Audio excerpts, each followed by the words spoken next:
کیوں دیکھنا پڑتا ہے؟ ایون آئیے میں اس وقت رخ اختیار کرتا ہوں دو ایسی شخصیات کی جانب جن کا جنوبی پنجاب سے بہت بڑا ایک نام ان کا مانا جاتا ہے، بڑے بڑے عہدے انہوں نے سنبھالے۔ میں سب سے پہلے بات کروں گا سید یوسف رضا گیلانی صاحب کی، جو کہ پاکستان پیپلز پارٹی کے پلیٹ فارم سے وزیر اعظم پاکستان منتخب ہو کر اس ملک پر 4 سال تک حکومت کرتے رہے، اور جنوبی پنجاب نے تخت لاہور کا رونا جو ہم روتے ہیں، تو جنوبی پنجاب کے اندر سے ایسی ایک شخصیت اٹھی جنہوں نے پورے پاکستان پر جو ہے وہ حکومت کی، وزیر اعظم کی حیثیت سے، چیف ایگزیکٹو آف پاکستان کی حیثیت سے، اور اس کے بعد بھی ہم جنوبی پنجاب کا صوبہ بنانے میں کامیاب نہیں ہو سکے، باوجود اس کے کہ سید یوسف رضا گیلانی کے دور میں قومی اسمبلی میں اس بات کے لیے عملی طور پر جو ہے وہ قرارداد پیش کی گئی، لیکن اس قرارداد کے پیش کرنے کے باوجود تاحال کوئی عملی طور پر آگے اسٹیپ فارورڈ نہیں کیا جا سکا، اور تاحال ہم لوگ ابھی صوبے کی صرف آوازیں اور نعرے لگانے پر مجبور ہیں۔ اسی طرح شاہ محمود قریشی صاحب ہیں جنہوں نے وزارت خارجہ سنبھالی، اس ملک کے وزیر اعظم کے بعد میرے حساب سے سب سے بڑا عہدہ انہوں نے رکھا، لیکن اس کے باوجود میں اس بات پر خاص طور پہ حیران ہوں کہ جب اقتدار میں تھے شاہ محمود قریشی صاحب، جب ان کی اپنی حکومت تھی، ان کی اپنی پارٹی کی حکومت تھی، پاکستان تحریک انصاف کی حکومت تھی، تب انہوں نے اس بات کا مطالبہ کیا کہ جنوبی پنجاب کو صوبہ بنایا جائے۔ مجھے آج تک اس بات کی سمجھ نہیں لگی کہ آپ حکمران، آپ اس ملک کے مالک، اور اس حکومت میں ہوتے ہوئے آپ مطالبہ کر رہے ہیں۔ مطالبہ کس سے کر رہے ہیں؟ مطالبہ کرنا آپ کا کام نہیں تھا، اس وقت آپ حکومت میں تھے، آپ کا کام تھا عملی اقدام کرتے ہوئے اس خطے کو ایک صوبہ فراہم کرنا۔ اسی طرح سید یوسف رضا گیلانی صاحب نے آج سے 3 سے 4 روز قبل اپنی ایک سٹیٹمنٹ میں اس چیز کا شکوہ کیا، اس چیز کا دکھ کا اظہار کیا کہ ہمارے ملتان کے اور جنوبی پنجاب کے جو معاملات ہیں ابھی بھی لاہور سے ان کا حل نکالا جا رہا ہے، وہیں سے ابھی تک تمام کام ہو رہے ہیں۔ تو پھر آپ یہ مطالبہ سید یوسف رضا گیلانی صاحب، آپ یہ مطالبہ کس سے کر رہے ہیں؟ کیونکہ اس وقت پی ڈی ایم کی حکومت کا آپ حصہ ہیں، آپ اس حکومت کا پارٹ ہیں، آپ لوگ حکومت میں ہیں، تو پھر آپ مطالبہ کر کس سے رہے ہیں؟ لہٰذا مجھے شاہ محمود قریشی صاحب اور سید یوسف رضا گیلانی صاحب کی جانب سے جو یہ مطالبات کیے گئے، حکومت میں رہ کر جو کیے گئے،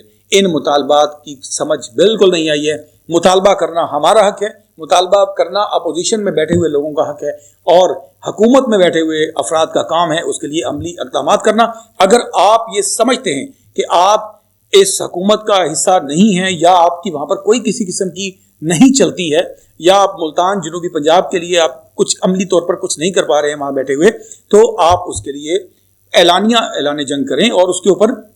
آپ بالکل اس حکومت سے علیحدہ ہو جائیں۔ آپ اپنی سیاست کو زندہ رکھیں، آپ کے لوگ آپ سے توقعات رکھتے ہیں کہ آپ ان کے لیے آواز اٹھائیں، لہٰذا یہ آپ لوگوں کا مطالبہ کرنا اس وقت نہیں بنتا۔ آپ کا کام عملی اقدام دے کر اور اس صوبے کے وجود کا اعلان کرنا ہے، اسمبلی میں قرارداد منظور کرنی ہے، اور اس وقت آپ کے پاس قومی اسمبلی میں آپ کے علاوہ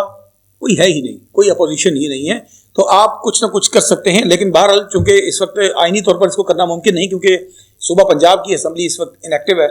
لہٰذا آپ مطالبات نہیں کر سکتے، آپ کو احکامات جاری کرنے ہیں۔ دوسری جانب میں بات کروں گا اس موجودہ سیکریٹریٹ کی، جو کہ ہرگز بھی صوبے کا نیم البدل نہیں ہو سکتی، اور جنوبی پنجاب کے لوگ تاحال ایک اپنے آزاد صوبے کے لیے، ایک اپنے ایسے صوبے کے لیے کہ جہاں پر اپنی ٹیکس کلیکشن کریں،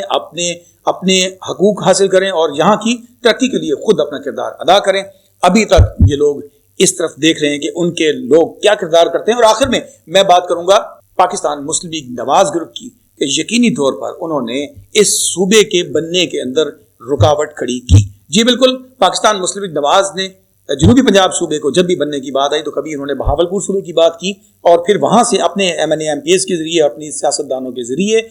انہوں نے اس زور کو توڑا، اور پھر اس کے بعد تحریک انصاف یا پیپلز پارٹی دونوں ہی ان کے سامنے بے بس نظر آئیں۔ انہوں نے جنوبی پنجاب کو صوبہ بننے سے روکا، اور اس کے اوپر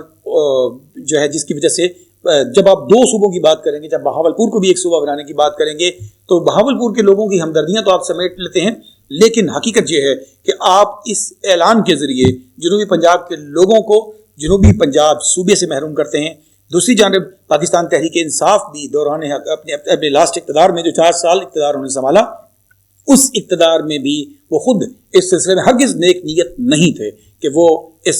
خطے کو صوبہ دے سکیں، کیونکہ ان کو معلوم تھا کہ اگر ہم نے اس صوبے کا قیام عمل میں لے آئے تو اس صورت میں ان کو مرکزی پنجاب میں، اپر پنجاب میں اپنی حکومت سے ہاتھ دھونے پڑ سکتے ہیں، کیونکہ ان کی سیٹس کی تعداد جنوبی پنجاب میں زیادہ تھی، جبکہ اپر پنجاب میں ان کو شکست کا خوف تھا، جس وجہ سے وہ ایک صوبے کی حکومت اپنے ہاتھ سے کھونا نہیں چاہتے تھے، بلکہ تمام صوبے پر اپنا ایک پنجہ جو ہے، جو شکنجہ ہے، اس کو مضبوط رکھنا چاہتے تھے، جس کی وجہ سے انہوں نے اس صوبے کو بھی نیک نیتی سے بنانے کی کوشش نہیں کی، بلکہ صرف ایک نعرہ دیا اور یہاں کے لوگوں کو سیکریٹ دے کر راضی کرنے کی کوشش کی۔ ہرگز نہیں، ہمارا جنوبی پنجاب کا جو مسائل کا حل ہے وہ ہرگز سیکریٹ میں نہیں، بلکہ جنوبی پنجاب کے صوبے میں ہے۔ تو آپ سب لوگ، آپ تمام پارٹیز مخلص ہو کر اس کے لیے اپنے پارٹی وابستگی سے علیحدہ ہو کر، اس سے بالاتر ہو کر، صرف اور صرف اگر آپ جنوبی پنجاب خطے اور صوبے کے لیے بات کریں گے تو یقیناً تبھی اسی صورت میں ہم کامیابی کی جانب بڑھ سکتے ہیں۔ اپنے میزبان ڈاکٹر فیصل جہاں کو آج کے پروگرام سے دیجیے اجازت۔ اللہ نگہبان۔